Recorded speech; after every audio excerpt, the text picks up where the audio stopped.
6. The Lost Train of Lake Superior. Of all the Great Lakes, Lake Superior is the biggest and deepest, and it's also full of mystery.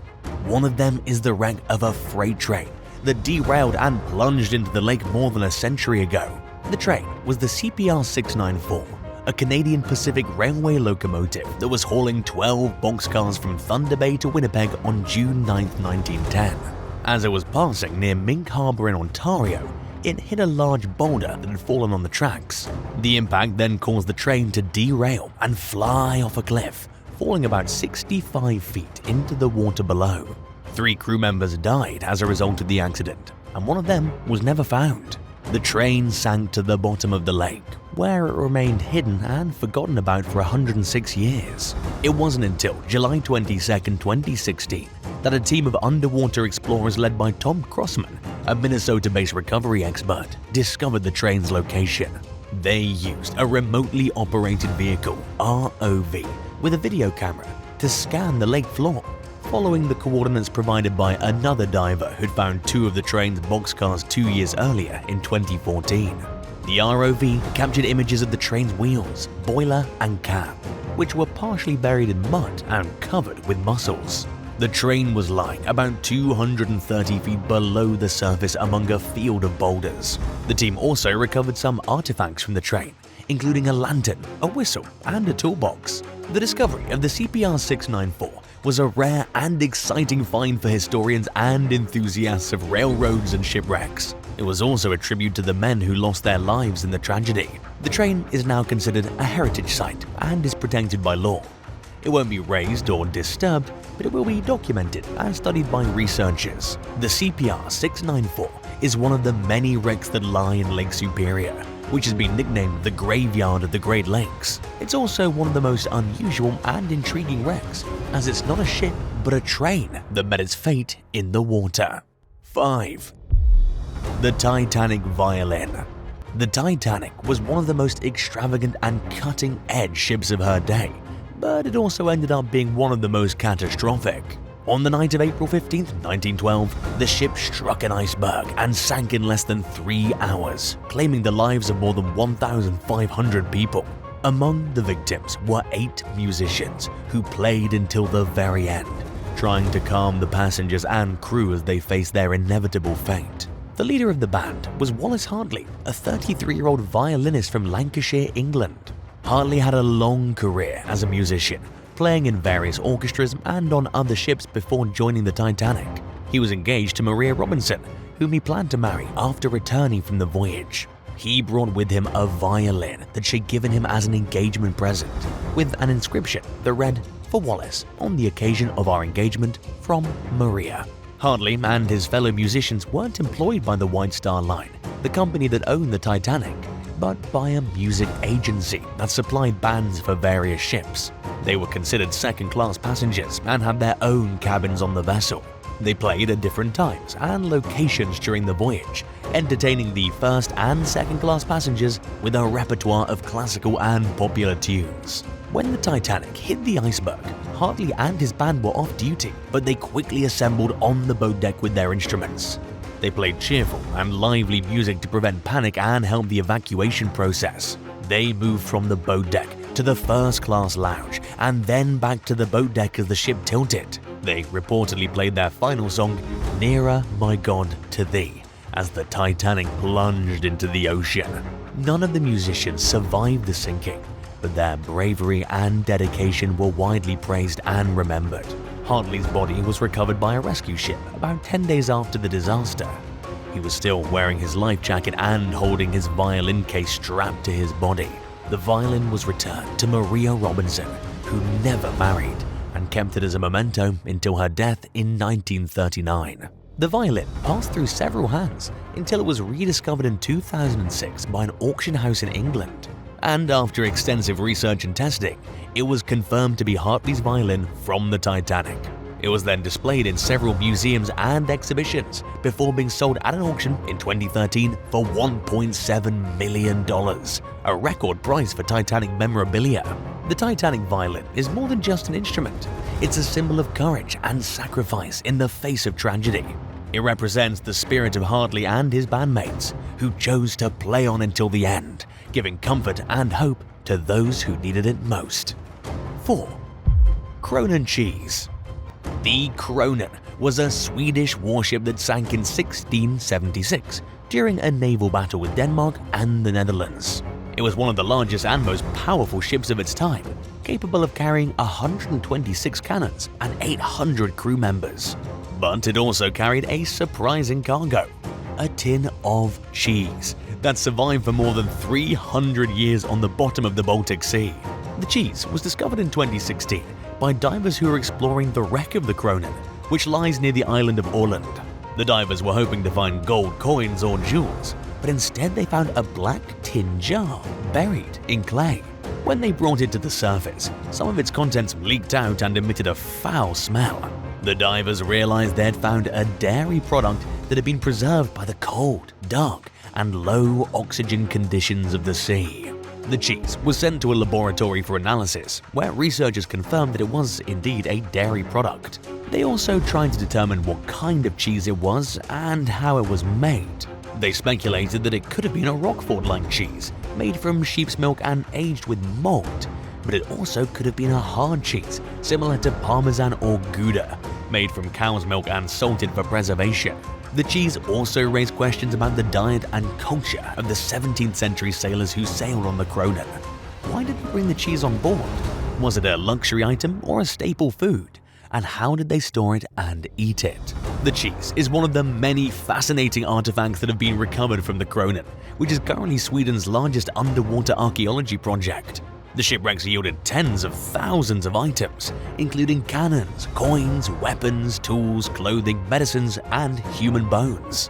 The cheese is one of the most unusual and intriguing finds, as it offers a glimpse into the culinary history and preferences of the people who lived and died on the Cronin.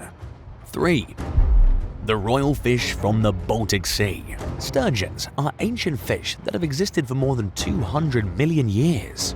They're known for their large size, bony plates, and valuable roe, which is eaten as caviar. Sturgeons are also endangered due to overfishing, habitat loss, and pollution. Today, there are only a few hundred Atlantic sturgeons left in the Baltic Sea.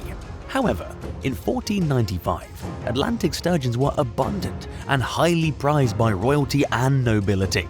One such sturgeon was caught and stored in a barrel in the pantry of a Danish royal ship called the Gribshunden. The ship was carrying King Hans of Denmark and his entourage to Sweden, where he hoped to persuade the Swedish nobles to join the Scandinavian Union. The sturgeon was likely intended as a gift or a delicacy for the king and his guests. Unfortunately though, the Gribshunden never reached its destination. On the way to Sweden, the ship caught fire and sank near the island of Ronneby. The king and most of his court escaped on lifeboats, but many of the crew members and some of the passengers perished in the flames or drowned during the sinking of the ship. The vessel and its cargo then remained on the seabed for more than 500 years. In 2019, archaeologists from Lund University in Sweden discovered the sturgeon's remains while excavating the wreck of the Gribshunden. They were surprised to find a 6.5-foot long fish with well-preserved bones and scales in a wooden barrel. They identified it as an Atlantic sturgeon by analyzing its DNA and comparing it with modern specimens. The sturgeon from the Gribshunden is a unique find that sheds light on the history and ecology of the Baltic Sea. It shows that Atlantic sturgeons were once common and important in the region, both as a food source and as a symbol of status and power. It also shows how human activities have affected the marine environment and endangered this ancient species. 2. The sea's ancient beer. Beer is one of the oldest and most popular beverages in human history, but few beers can claim to have aged for more than 200 years. That's the case though for some bottles of beer that were recovered from a shipwreck near Finland in 2010. The beer was part of the cargo of a trade schooner that sank in the Baltic Sea sometime around 1825. The cold, dark, and low oxygen conditions of the sea floor preserved the beer for nearly 2 centuries, making it one of the oldest existing beers in the world. The beer was discovered by divers who were exploring the wreck and looking for bottles of champagne, which they'd found earlier in the same site. The divers noticed some dark brown bottles with ceramic caps that looked different from the champagne bottles. So they brought some of them to the surface and realized that they'd found beer. The bottles had labels that indicated they were from 2 different breweries in Belgium. The divers contacted a Finnish microbrewery called Stahlhagen, which was interested in analyzing and replicating the beer.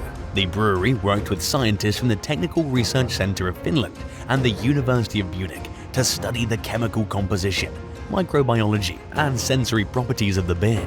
They found that the beverage had a high alcohol content of about 10%, a low carbonation level, and a sour taste. They also identified the yeast strains that were used to ferment the beer, which were different from modern yeast strains we use today. The brewery then eventually decided to recreate the beer using modern ingredients and techniques, while still following the original recipe as closely as possible. They named it Historic Beer 1842 and launched it in 2014. The beer was described as having a fruity aroma, a malty flavor, and a dry finish. It was sold in ceramic bottles similar to the ones found in the wreck, and the brewery donated part of the profits to marine archaeological research. The beer that survived 2 centuries underwater isn't only a remarkable historical artifact, but also a source of inspiration and innovation for modern brewers. It shows how beer can change over time and how different brewing methods can produce different results. It also demonstrates how science and craft can work together to revive a lost piece of cultural heritage. What would you do with the 200-year-old beer? Would you take a sip? Let us know in the comments, and while you're at it, subscribe. 1. Wax tablets. Wax tablets were one of the most common writing materials in the ancient world. They consisted of wooden boards with a thin layer of wax on which letters were scratched with a stylus. They were often hinged together to form notebooks or diptychs, an ancient writing slab. They were used for various purposes such as education, accounting, correspondence, and even art. One of the oldest and most remarkable examples of a wax tablet was found in a shipwreck off the coast of Turkey in 1986. The shipwreck was dated to the 14th century BC and was identified as the Ulu Burun, a trade vessel that carried a rich cargo of metals, jewels, pottery, and other goods from various regions of the Mediterranean. Among the thousands of artifacts recovered from the wreck were 2 wooden leaves from a wax tablet that had been preserved in a large jar. The wax tablet was made of boxwood and had an ivory hinge that connected the 2 leaves. The wax surface had been scraped off, leaving only traces of writing in the wood. The writing was in Linear B, an early form of Greek script that was used to record administrative and economic information. The tablet was likely used by a merchant or an official to keep track of transactions or inventories. The wax tablet from the Ulu Burun shipwreck isn't only one of the oldest surviving examples of its kind, but it's also one of the most sophisticated. It's been compared to an iPad, a modern device that can store and display various types of information on a touchscreen. And the comparison isn't entirely fanciful, as both devices share some features such as portability, durability, and erasability. However, the wax tablet also has some limitations, such as its small size, low capacity, and vulnerability to heat and moisture. The wax tablet from the sea is a fascinating artifact that reveals how ancient people communicated and recorded information. It also shows how writing technologies evolved over time, and how some ancient inventions can still inspire modern ones. Would you rather find a priceless emerald necklace in a wrecked ship, or discover the body of what looks like an extraterrestrial? Let us know your thoughts in the comments, and if you like this video, be sure to give it a thumbs up and subscribe to the channel. Thanks so much for watching, and we'll see you next time. Bye!